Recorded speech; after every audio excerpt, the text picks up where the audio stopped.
If I were to ask this question a year ago, Mets fans would have lost their minds. But now that Jeff McNeil is coming off his second down season in the last 3 years, it makes one question whether or not McNeil is long for the job at second base. Here are his OPS numbers throughout his career. 2018, 852, 2019, 916, 2020, 836, 2021, 679, 2022, 836, and last year, 711. McNeil finished the 2023 season with a batting average of .270 and 10 home runs. Those numbers are not awful when you compare him to second basemen throughout the league. But the Mets' offense struggled as a whole in 2023. We must see where changes can be made. Now going into the 2024 season, McNeil will without a doubt be the starting second baseman. But for the first time in a long time, I expect some of our prospects to push their way through the system and to the MLB level. Mets President of Baseball Operations David Stearns had interesting comments recently in regards to the Mets' number one prospect, Jett Williams.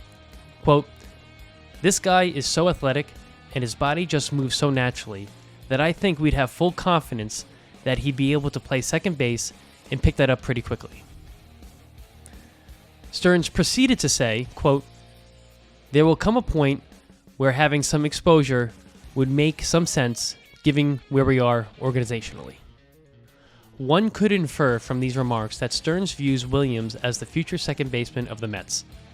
Jett, who was originally drafted as a shortstop, is blocked by the great Francisco Lindor, who is not leaving shortstop anytime soon.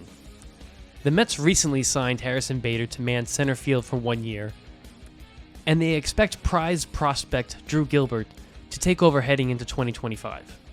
This leaves me to believe that Jett Williams is long for the job at second base. Now, just because I do not see McNeil as the long-term solution at second base for the Mets does not mean the Mets need to trade McNeil. He has proven that he can play more than adequate in left or right field and provide depth as Ben Zobrist did for the Chicago Cubs just a few years ago. McNeil has a club-friendly contract, being owed $57.5 million over the next 4 years, with the final year being a club option. This contract, in my eyes, is very valuable. To me, the future is clear. McNeil does not have a place in the starting lineup as our prospects are quickly making their way through the farm system.